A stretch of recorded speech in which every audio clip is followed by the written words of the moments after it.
ആൺപിള്ളേർ 8-10 പിള്ളേരുണ്ടാകുമ്പോൾ ക്രിസ്ത്യാനികൾക്ക് 5, 1, 1.5 ആയിട്ട് നിൽക്കുക. അതിന് മാറ്റം ഉണ്ടാകണം. നേതാക്കന്മാർക്ക് അത് പറ്റണം, ബിഷപ്പുമാർക്ക് പറ്റണം, പാസ്റ്റർമാർക്ക് പറ്റണം. നിങ്ങൾ നിങ്ങളുടെ അണികളെ വിളിച്ചിട്ട് പറയണം, ഇതിങ്ങനെ സമൂഹം ഇല്ലെന്നായി പോകുകയാണ്. നമ്മുടെ കുഞ്ഞുങ്ങൾക്ക് 4-5 മക്കളുണ്ടാകണം. ആദ്യത്തെ 1-2 കാരണവന്മാര് അതിന്റെ സംരക്ഷണം ഏറ്റെടുത്ത ബാക്കിയുള്ളതിന് എല്ലാ ചെലവുകളും സഭാ നേതൃത്വം കൊടുക്കണം. കൊടുത്തേ പറ്റുള്ളൂ.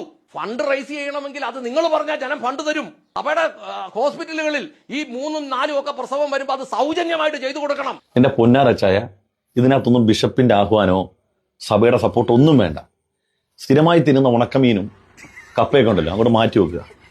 ഇതുപോലെ ഈന്തപ്പഴത്തിന്റെ അകത്ത് ബദാം വെച്ച ഡ്രൈ ഫ്രൂട്ട്സ് ഇല്ലേ, അത് കഴിക്കുക. അതുപോലെ തന്നെ മാതളനാരങ്ങ, ഇപ്പൊ മാതളത്തിന് 140 രൂപ ഉള്ളു വില.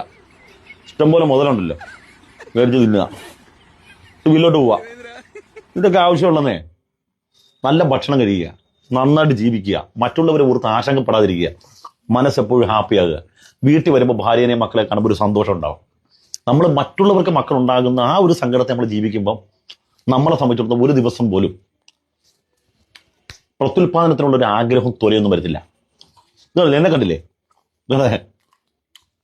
എല്ലാം ഒന്നാന്തരം മാതം എത്തിക്കൊണ്ടിരിക്കുന്നത്. അതുപോലെ ഈന്തപ്പഴം കണ്ട, നല്ല കൂടിയ ഈന്തപ്പഴം, ഉണക്ക ഈന്തപ്പഴം കിട്ടും. അത് ഇന്ന് അനക്കാട് നല്ല ഉണക്കമീൻ തിന്നുന്ന നല്ല കൂടിയ ഈന്തപ്പഴം, മുന്തിയ ഈന്തപ്പഴം.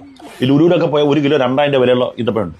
അതിനകത്ത് ഇതുപോലെ ഒന്നില്ലെങ്കിൽ കശുവണ്ടി പരിപ്പ് അല്ലെങ്കിൽ ബദാം പോലുള്ള സാധനം വെച്ചിട്ട് ഒരു സഭയുടെ സപ്പോർട്ടും വേണ്ട, ഒരു ബിഷപ്പിന്റെ ആവശ്യമില്ല. ചാറ പറ. അപ്പൊ എങ്ങനാ തുടങ്ങല്ലേ നമ്മള്? ഈ 35 വയസ്സിനുള്ളിൽ ഈ സ്ത്രീ, ഈ യുവതി എങ്ങനെ 5 പ്രസവം താങ്ങി എന്നുള്ളതാണ്. അത് ഇനിയിപ്പോ ജീവിച്ചിരിക്കണ്ടെങ്കിൽ ഒരു 10 പ്രസവിക്കും, 45-46 ആകുമ്പോ. അങ്ങനെ എത്രയോ 10 പറ്റവരെ എനിക്കറിയാം.